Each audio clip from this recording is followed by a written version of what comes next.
Namo Bhagavate Vasudevaya. Om Namo Bhagavate Vasudevaya.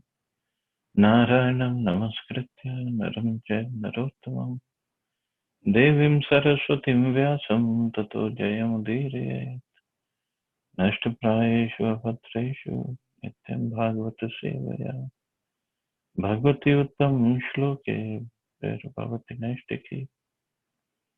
So continuing with the discussion on Bhagavad Gita, 18th chapter, text number 7. I guess it is text number 7 if I'm not wrong. I think it is.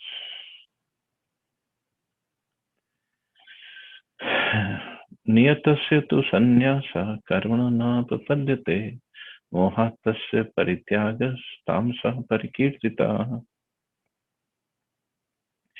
Prescribed duties should never be renounced. If one gives up his prescribed duties because of illusion, such renunciation is said to be in the mode of ignorance.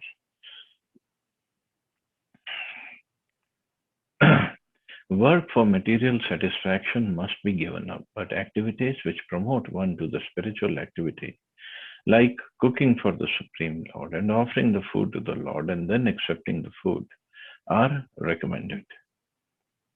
It is said that a person in the renounced order of life should not cook for himself. Cooking for oneself is prohibited, but cooking for the Supreme Lord is not prohibited. Similarly, a sannyasi may perform a marriage ceremony to help his disciple in the advancement of Krishna consciousness. If one renounces such activities, it is to be understood that he is acting in the mode of darkness. So let me rewind. What Arjun asked about difference between sannyas and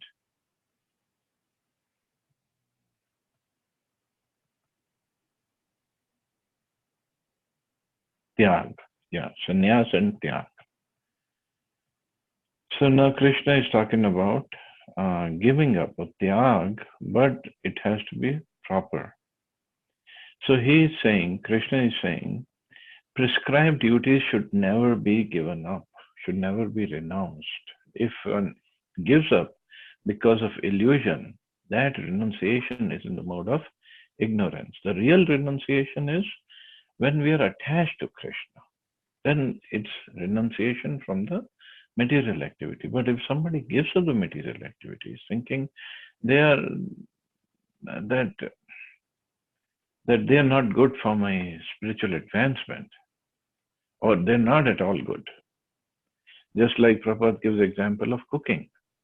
So sannyasi is not supposed to cook for himself. He's supposed to beg, or if he doesn't get anything after begging, then he can eat fruits and roots and have some milk or something, but no cooking. But at the same time, sannyasi also, and anybody, can cook for the Supreme Lord. There is nothing wrong in cooking for the Lord. 6 Goswamis have shown this by their example. They didn't used to cook regularly, but sometimes whenever they felt, they did cook for the Lord. So cooking is not prohibited. Cooking for oneself is prohibited for a sannyasi. But if one gives up cooking altogether, not even for the Supreme Lord, then that is a problem. That is renunciation in the mode of ignorance or tamasa. Why Krishna is saying all this?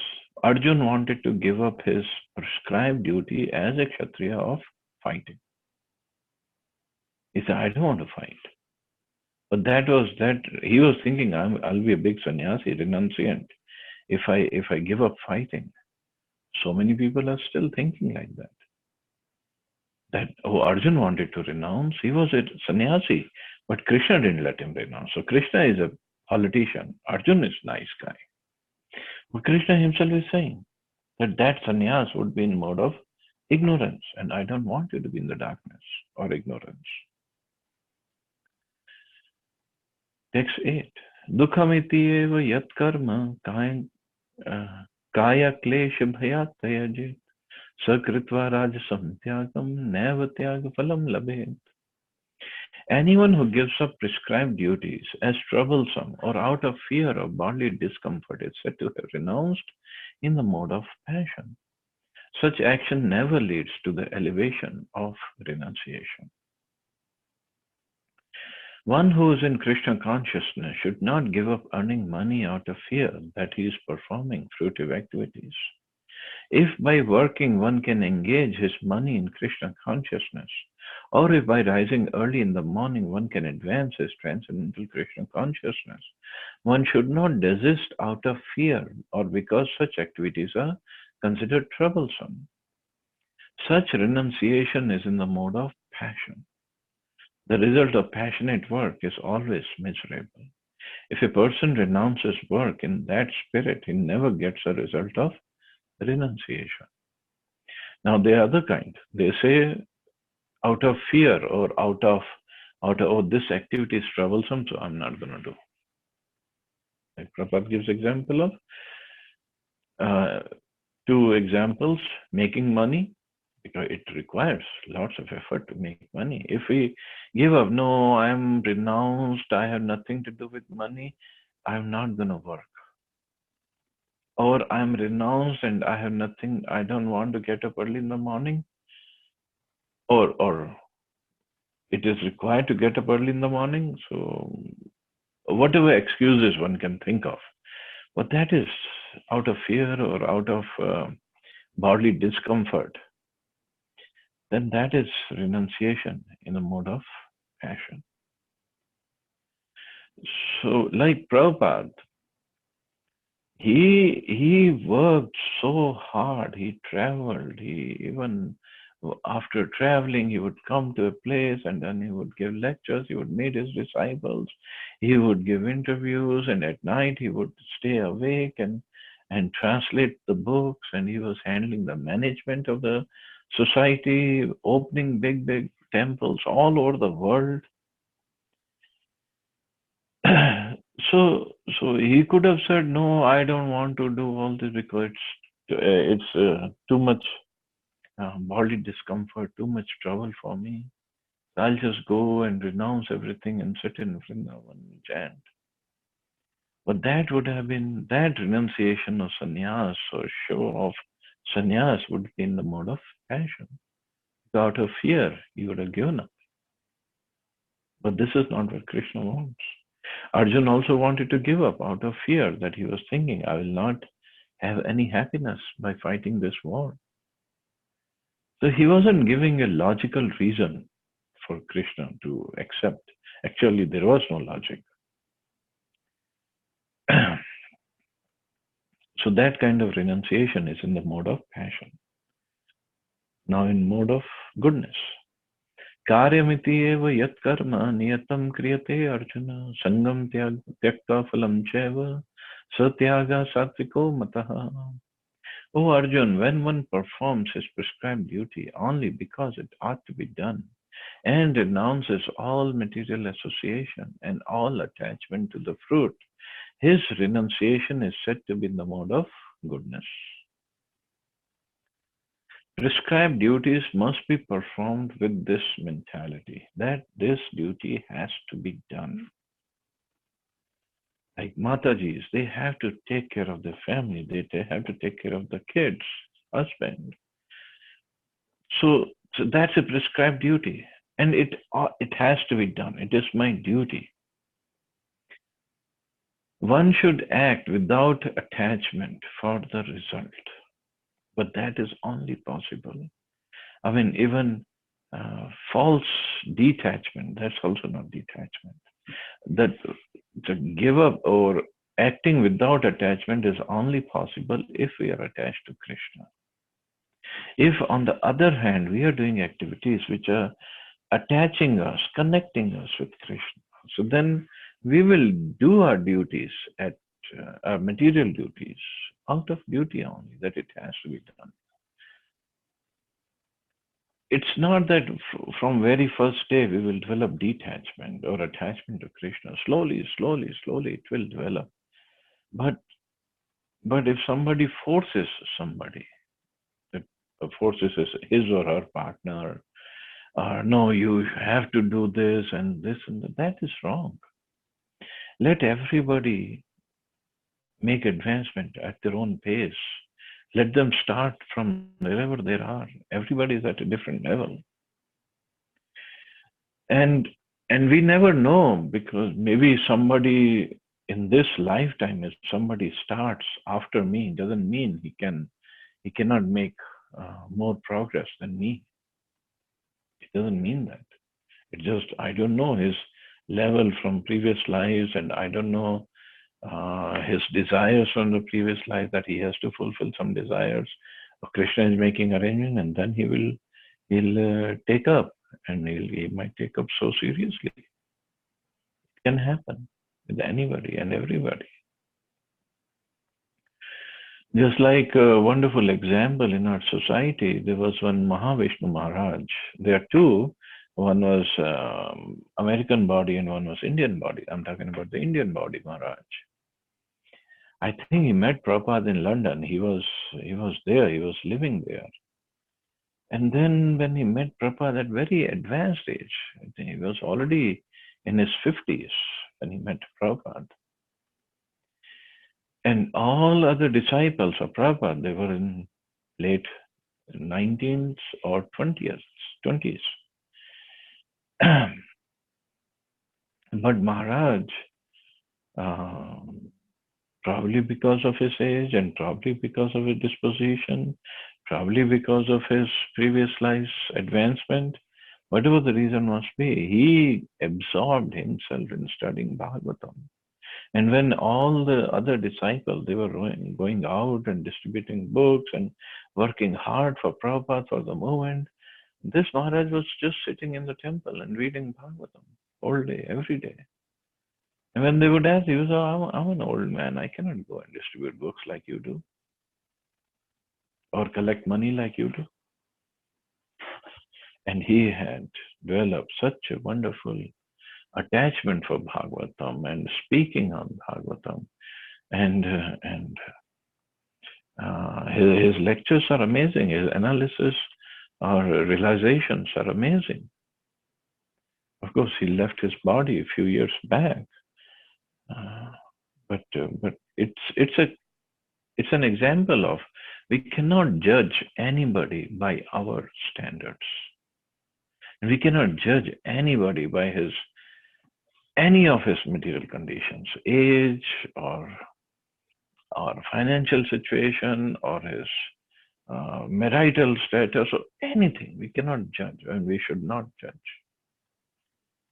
who's at what level. One should act without attachment for the result. He should be disassociated from the modes of work. A man working in Krishna consciousness in a factory does not associate himself with the work of the factory, nor with the workers of the factory. He simply works for Krishna. And when he gives up the result for Krishna, he is acting transcendentally. And when he gives up the result for Krishna, means when he uses that money in the service of Krishna, then he is acting transcendently, because he's already in the mode of goodness. So that kind of attitude is what we require. Text 10. Na dveshtya kushlam karma kushle nanu shajjate tyagi sattva samavishto medhavi chinna sanshaya. The intelligent renouncer, situated in the mode of goodness, neither hateful of inauspicious work nor attached to auspicious work, has no doubts about work. So Krishna wants Arjun to fight, and he's saying all these things. But through Arjun, he's telling us one should neither be hateful of inauspicious work. We don't recommend anybody taking up any activity in which breaking of four principles are required. But Any work, if we think this is inauspicious or this is not helping me in Krishna consciousness, or maybe this work is too much, maybe I have to travel so much to work, we should consider whatever Krishna has arranged for me. That is the best situation for me. Krishna is my well-wisher. He is my dearmost friend. He is my caretaker. Whatever he decides, whatever situation he has put me in, must be the best situation. I cannot understand it, but he knows the best. That kind of faith should be there. Then that person has no doubts about work and is in the mode of goodness, and he can make progress much faster from there on. And even if he has to change the work, he prays to Krishna to help him change the work. Just like Rupa Goswami and Sanatana Goswami, although they were ministers in the kingdom of Nawab Hussain Shah, Muslim king, they were the minister, they were the chief minister and the finance minister of Nawab Hussain Shah. And after meeting Chaitanya Mahaprabhu, they just wanted to leave the work and go with Mahaprabhu. But Mahaprabhu stopped them. He said, whenever Krishna desires, he'll make the right arrangements. So you keep on working. So after a while, they just could not continue, so they had to resign. But that's also Krishna's arrangement. So we have to rely upon Krishna's arrangement.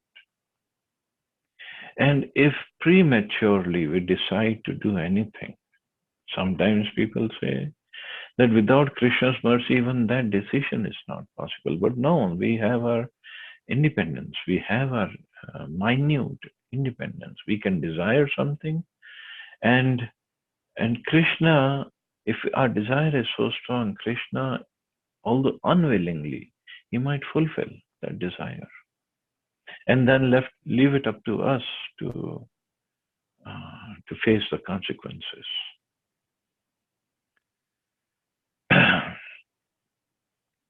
So we should wait always that Krishna will make the right arrangement for me.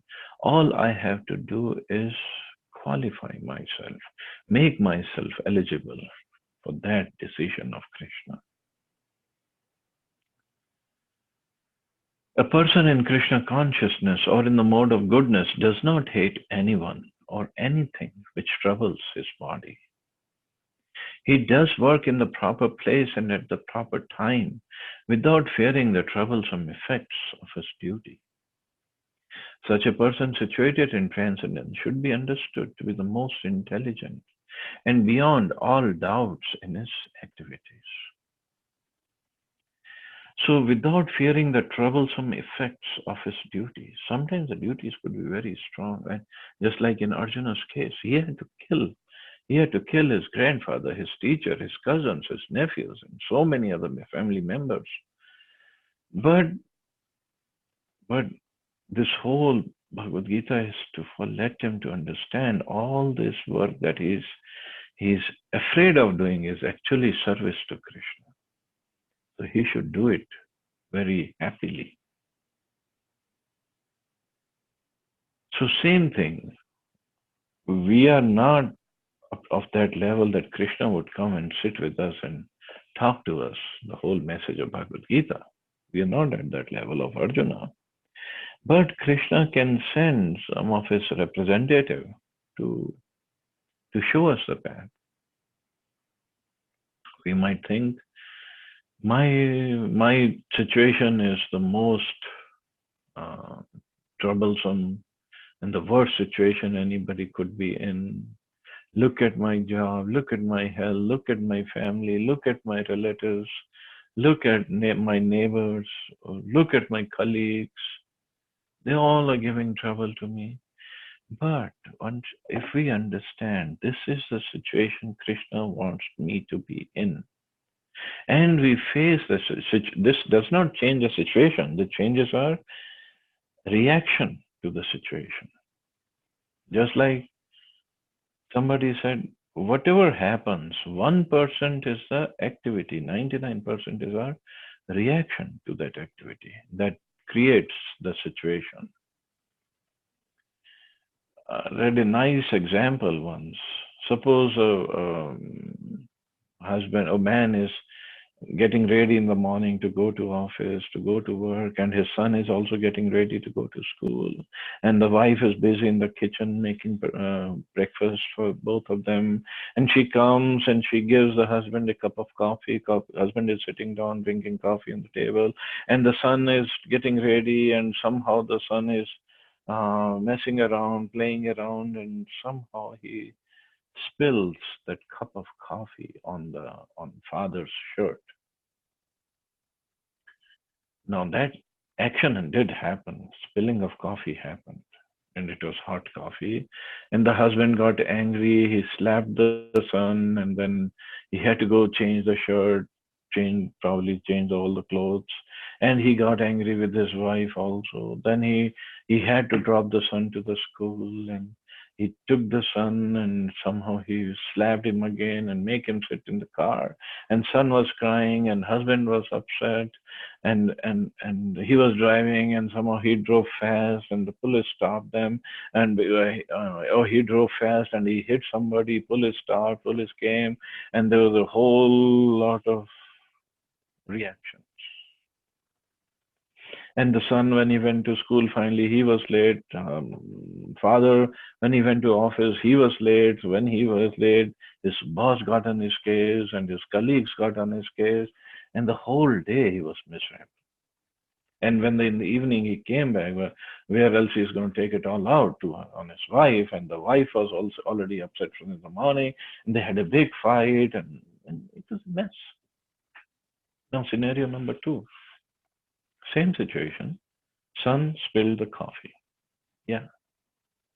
Now husband, father can say, oh, okay, now coffee is spilled anyway. He has to change the shirt. He has to change the clothes. So he said, okay, coffee is spilled. It's spilled. It wasn't your fault. It just happened. So he went to his room and he changed, and he still he kept his peace, and he took the son to the car and he dropped him at the school. He was completely calm and peaceful. So which situation do we think is better for us? Obviously, we'll say number two. But for that, we have to be in the mode of goodness. We cannot be in the mode of passion or ignorance, hoping that everybody else in the world will act properly towards me. None of the situations will be against me. That is never going to happen. Material world is padam padam yatve padam natesha. Every step there is danger.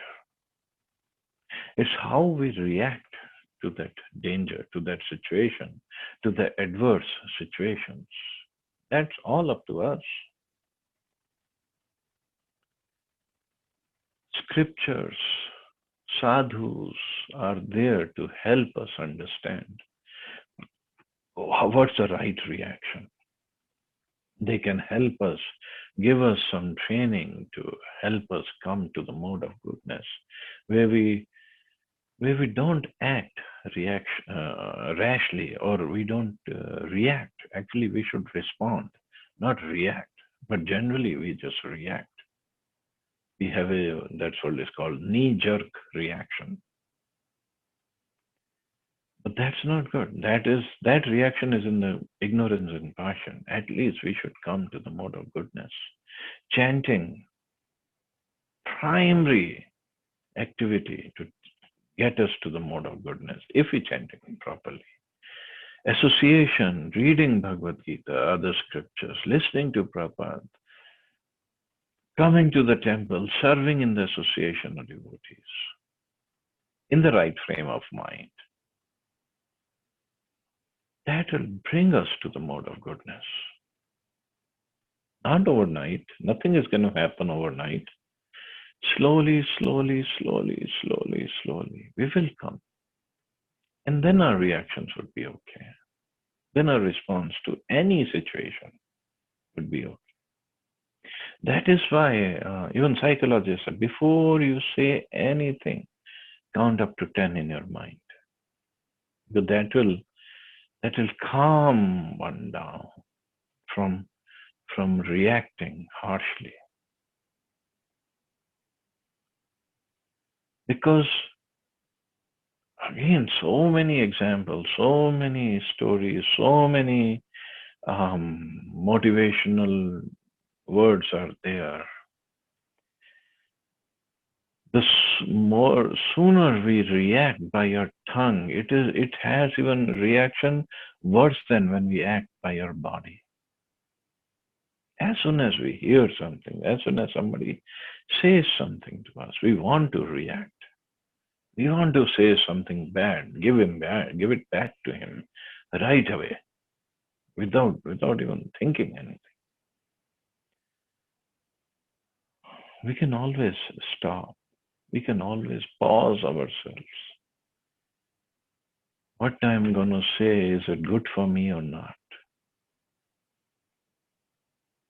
And slowly, slowly, actually, we should come to the level where we don't even think negatively about anybody, even in the middle of the negative, full of negative situations. And Krishna, to make us more strong, he will bring those kind of situations. And worst, I mean, the intensity will become more and more. Frequency can also become more, and I mean, frequency means less and less. I mean, it can become more and more frequent. That he has to test us, or he has to make sure that we are developing the right qualities, right attitude. So we all have to. I'm not saying just because I'm speaking, I have that tendency. I have the tendency of reacting. I have the tendency of giving it back, not just giving it back with multifold, in fact. So that is not at all good for my spiritual advancement. So any situation happens, and our reaction should be: is it beneficial for my bhakti? And if we even pause to think like that, that means slowly, slowly, slowly, we are making progress towards mode of goodness. So, so we have to develop, we have to work on these qualities. Text 11. Nahi de bhrita shakyam tyaktum karmani asheshata yastu karma phalatyagi satyagi iti. It is indeed impossible for an embodied being to give up all activities. But he who renounces the fruits of action is called one who has truly renounced. It is said in Bhagavad Gita that one can never give up work at any time. Therefore, he who works for Krishna and does not enjoy the fruit of results, who offers everything to Krishna, is actually a renouncer. There are many members of the International Society for Krishna Consciousness who work very hard in their office, like you all do, or in the factory or some other place. And whatever they earn, they give it to society. Okay, not whatever they earn, you give some part of it to the society. Such highly elevated souls are actually sannyasis and are situated in the renounced order of life. So Prabhupada didn't say only the people who wear saffron, they are sannyasis, are situated in renounced order. They are people who are working and giving everything for the society's sake. It is clearly outlined here how to renounce the fruits of work and for what purpose fruits should be renounced. So, how to renounce the fruits of work and for what we should renounce. So one has to be careful of this. Well, there's nothing wrong in working hard to make a living. So we can renounce, or we can give in charity part of it, which we all should. So that part, whatever we give, so that much We are renounced.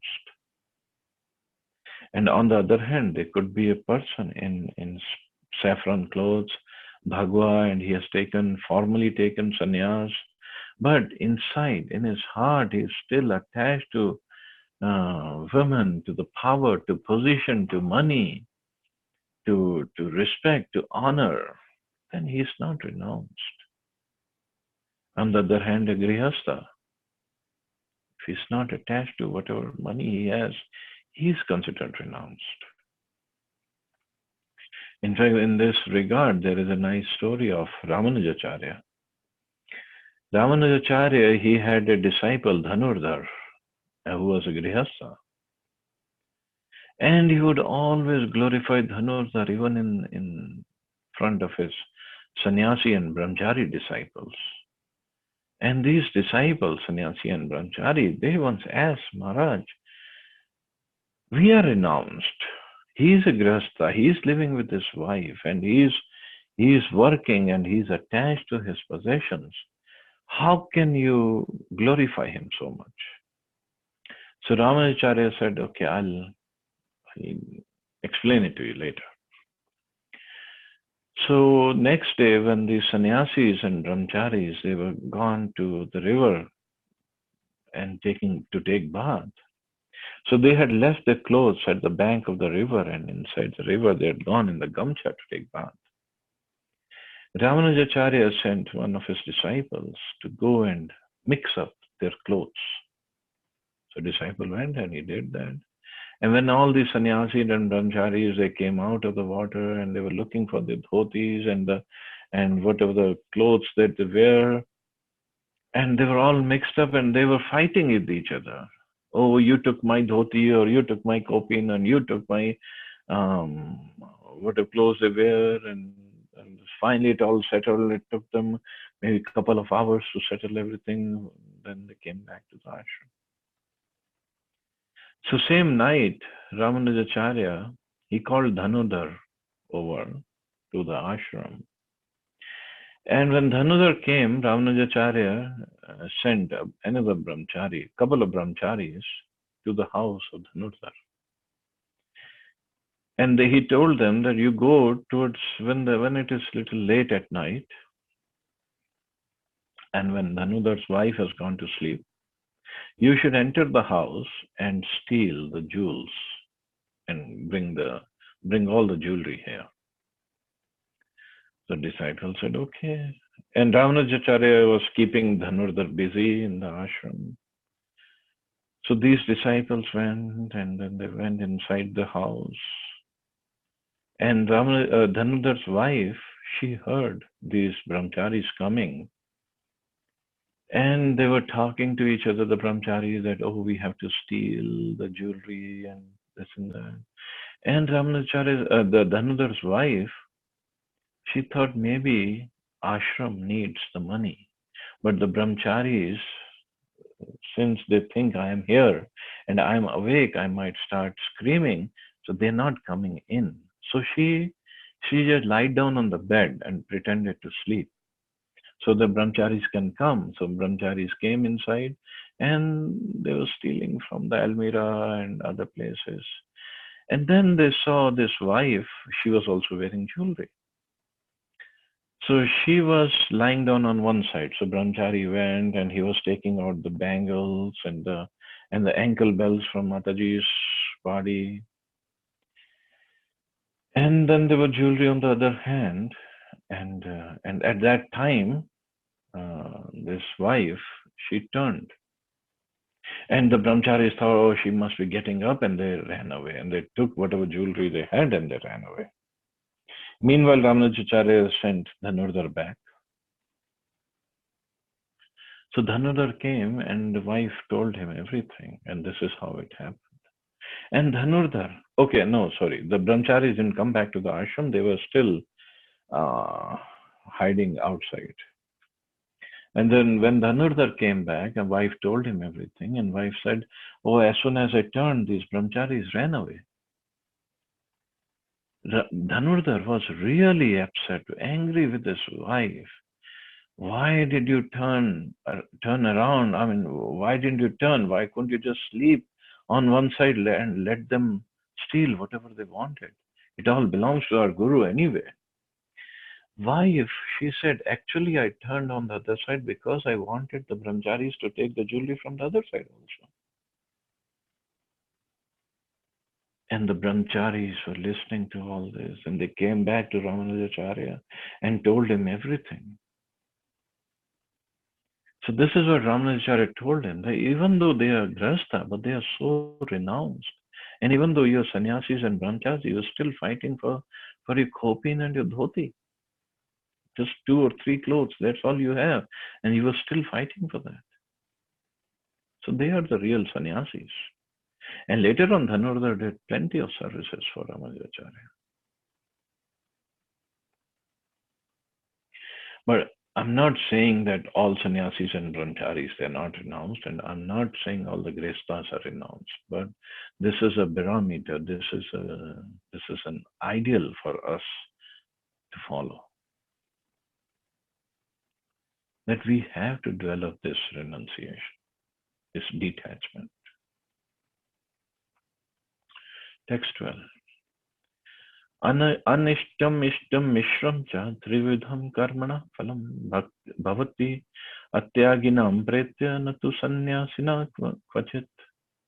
For one who's not renounced the threefold fruits of action, desirable, undesirable, and mixed, accrue after death. But those who are in the renounced order of life have no such result to suffer or enjoy. So, a person in Krishna consciousness, acting in knowledge of his relationship with Krishna, is always liberated. And therefore, he does not have to enjoy or suffer the results of his acts after death. So a person in Krishna consciousness acting in knowledge of his relationship. So when a person is acting in knowledge of his relationship with Krishna, acting in the knowledge of Krishna, the position of Krishna, and acting in knowledge of himself and the relationship, can never be entangled. Even though he looks like he's working as just an ordinary karmi person. Just like Arjun, he, after listening to whole Bhagavad Gita, he participated in the war. He killed so many soldiers and other warriors from the other side. But he was not at all entangled. He was always liberated, in a liberated position. Because he knew, while fighting, knew he is fighting for Krishna. And even after the war was over, and we read in Bhagavatam how Krishna left, and as soon as Arjun came back from Dwarka, gave the message to Yudhishthira Maharaj at once, he let go of his kingdom. He made Maharaj Parikshit as a king, and he left the kingdom and went to Himalayas. And not just Yudhishthira Maharaj, all the 4 brothers, Draupadi Maharani, they all went after him. Because they were not attached to the kingdom. They were ruling over the kingdom as a service to Krishna. But after Krishna's unmanifesting his pastime, they just didn't have the heart to continue. They just couldn't continue. So much in separation. So that is real detachment. Panjatani Mahabahu Karanani Nibodhame Sankhya Kritante Proktani Sindhe Sarva Karmanam. O mighty armed Arjuna, according to Vedanta, there are 5 causes for the accomplishment of all action. Now learn of these from me. So 5 causes are required for any activity. Prabhupada explains in the purport. A question may be raised that since any activity performed must have some reaction, how is it that the person in Krishna consciousness does not suffer or enjoy the reactions of work? The Lord is citing Vedanta philosophy to show how this is possible. He says that there are 5 causes for all activities, and for success in all activity, one should consider these 5 causes. Just hold on a second.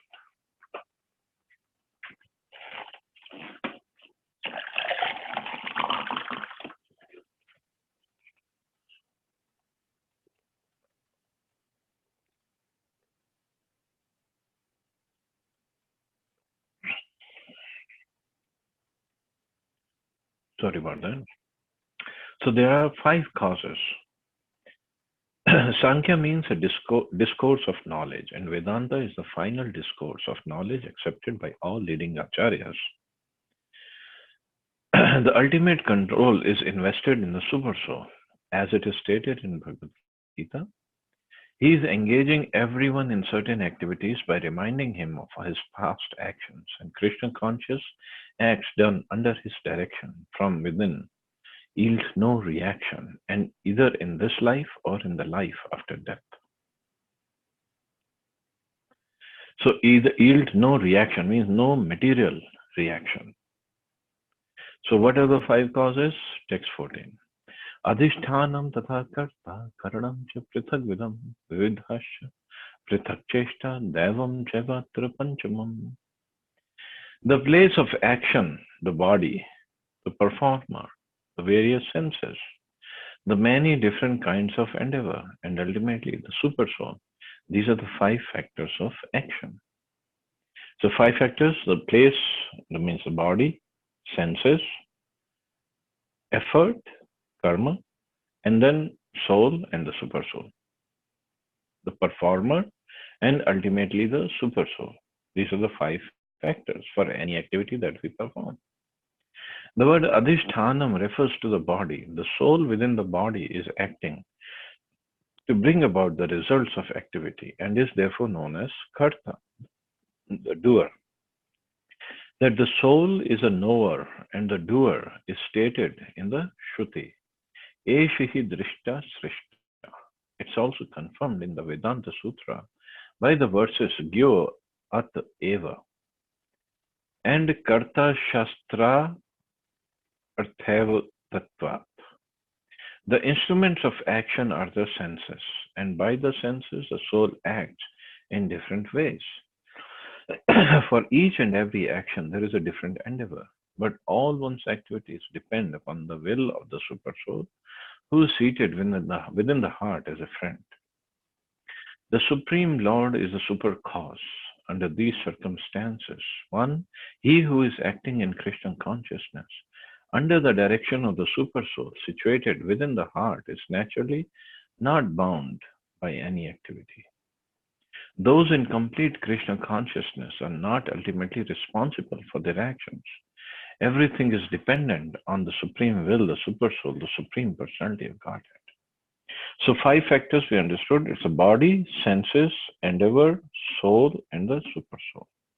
So in case of a devotee, a fully Krishna conscious person, the body, the activity, and the senses, they remain the same. Supersoul remains the same. The soul, the consciousness of the soul is different. So in case of Krishna conscious soul, he is doing it for the service of Krishna, or Krishna is guiding him. So he does not get any reaction. If he is not, then he is doing it for his own pleasure. So Krishna is not, Supersoul is not happy with that, but Supersoul still sanctions it. So the soul or Jivatma, he gets his reactions. Then he has to enjoy or suffer. Text 15. Sharirvanga manobhir yat karma prarabhate naraha nyayam va vipritam va panchayate hasya hetvaha. Whatever right or wrong action a man performs by body, mind, or speech is caused by these 5 factors. The words right and wrong are very significant in this verse.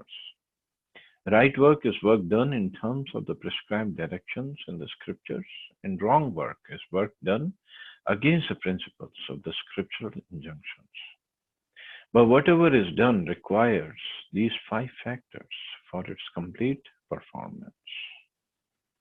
So these 5 factors are required for any activity, whether in Krishna consciousness or outside, or material consciousness.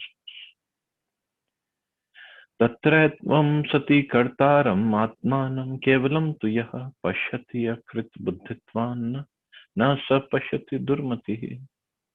Therefore, one who thinks himself the only doer, not considering the 5 factors, is certainly not very intelligent and cannot see things as they are. A foolish person cannot understand that the super soul is sitting as a friend within and conducting his actions.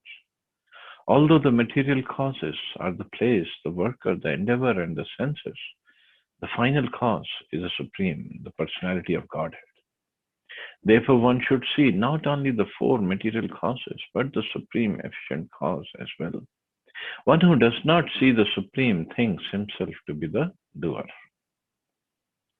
So one can say, if I'm not the doer, then why I do get the reactions? Because of the desire. Because of the desire, Krishna wants to fulfill the desire for any activity, and the activity is carried out by this body, by the effort and by this body made up of different senses. So the soul needs the body to do some activity and needs the sanction of the super soul to take out any activity. And once I do the activity, then I get the reaction. If I'm not doing it for the pleasure of Krishna, as a service to Krishna. Just like when we walk, we all have to walk. We cannot sit at home whole day and do nothing. So we have to go to work, and for that we have to walk. And when we walk, knowingly or unknowingly, mostly unknowingly, many insects get killed under our feet. So now the question is, it happened unknowingly. Do I still get the reaction? Well, the answer is, if I'm not walking for Krishna, I will get the reaction, whether I did it knowingly or unknowingly. Knowingly, obviously, I'll get more reaction. Unknowingly, I'll get less reaction, but still. So this is how the karma works. But if for a devotee who's walking for Krishna, he might be killing some insects and some germs under his feet, but even they can get purified because of the touch of such a devotee. So the idea is we should try to become devotee, a Krishna conscious person. Anyway, I'll stop here. Tomorrow we'll take up from text number 17. Any questions or comments?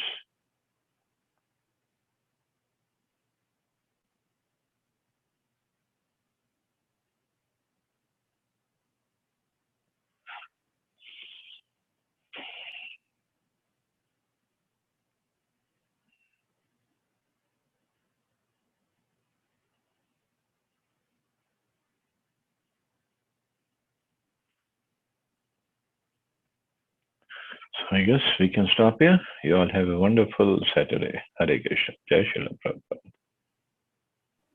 Hare Krishna, Jai Prabhuji. Shri Thank you very Prabhupada. much. Hare Krishna Prabhuji.